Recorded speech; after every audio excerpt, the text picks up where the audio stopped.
Hello, I got Austin Street's Patina Pale Ale here, their flagship beer, and one I've had many, many times. I probably have a review on this channel, but it's been a while since, then they pretty widely distro this throughout New England, but I rarely can find it fresh, um, which is a little bit sad. Maybe some places people know about it more, but I often see it not very fresh. But I went to the brewery and they had a case of 12-ounce cans on sale for 45 bucks. That's pretty darn good. So I got a case. And especially I was excited because it's fresh. They don't put a canned on date. Oh, and this one's all smushed up. But the best by date for this is July 9th. And it is right now April 28th. So I'm pretty sure it's a 5-month best by date because I had a can of this already and it seemed very fresh. Let me fix this angle. It's 5.3% alcohol, and it uses some classic American hops. They don't list it on their website anymore, but it used to say it was probably Centennial, Cascade, Columbus, some of those types of ones. There you go. And it is a little bit hazy. I mean, by today's standards, it's probably just a little bit hazy. Pours with a really nice head. And there's some sediment in there, definitely. Oh yeah, there's a good amount more sediment in there. But I don't think this is almost 2 months old, yeah. Because it just doesn't seem like it's a beer that's that old. It seems like it's less than a month. And yeah, really nice head. Big bubbles, big soapy bubbles, but then dense ones, and it's sticking around quite a while. I hear the bubbles popping though. It's not going to last too long. And yeah, the poured in the sediment, and now it's not quite opaque, but I cannot really see my finger through it. Before I poured in the sediment, I could see my finger. And it's a little bit of a blast from the past combined with modern hazy juiciness. Has like a rosy floral thing going on. And very lightly dank, very lightly piney. It's surprisingly complex. And buried in there, like, maybe there's a little bit of a peachy thing. I'm not sure if they use Simcoe on this, but it's mostly just citrusy. I guess that's the main note. Floral citrus. With hints of sappy pine. It smells very fresh.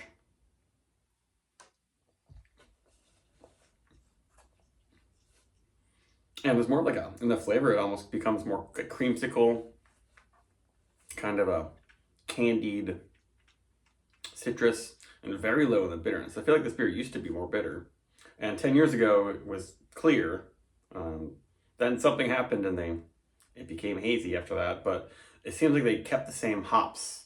Maybe they just changed dry hopping, or maybe they stopped like filtering it, or like not filtering it, but maybe centrifuging it. That's where you spin the beer around. You can get all the sediment and hop particles and things to the sides. I'm betting they just like changed up how they dry hopped this, maybe dry hopped it more heavily to get the haze.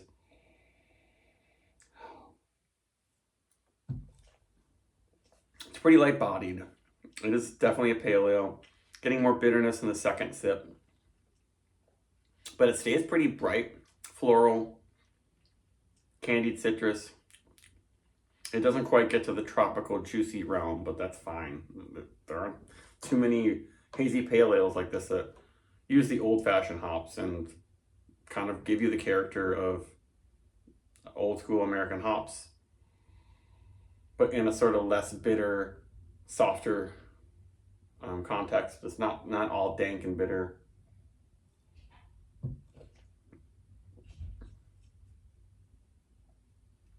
And there's definitely sweetness in there, but it fades away. Now the finish has like a little bit of like a I want to say blue raspberry, melon.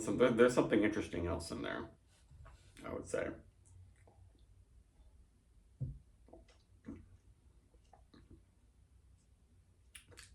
That's good. I think pouring in the sediment might give it a little more texture, a little bit more perceived bitterness. If you want it just super crushable, don't shake in the very bottom of it. And there's still some more in there. So that makes me think that if you get an old can of this, it's going to have a lot of sediment and probably be totally clear. And that's how you know it's not very good.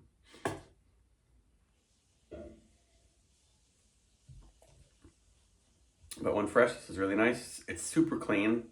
No off flavors, no weird. Like their yeast strain they use is not like a normal hazy yeast strain, it seems like. It's not throwing a lot of esters. It's not all cake and candy. Excuse me. Well carbonated.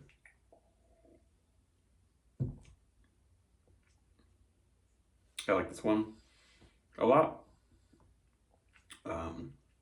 I'd probably take this like over Sierra Nevada. It's definitely more, it's quite aromatic. You don't have to struggle to get hop character out of this one.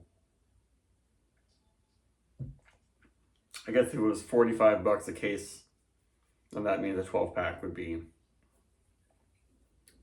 $22.50, which is more expensive than Sierra Nevada, but a lot of Sierra Nevada these days is 20 bucks a 12 pack.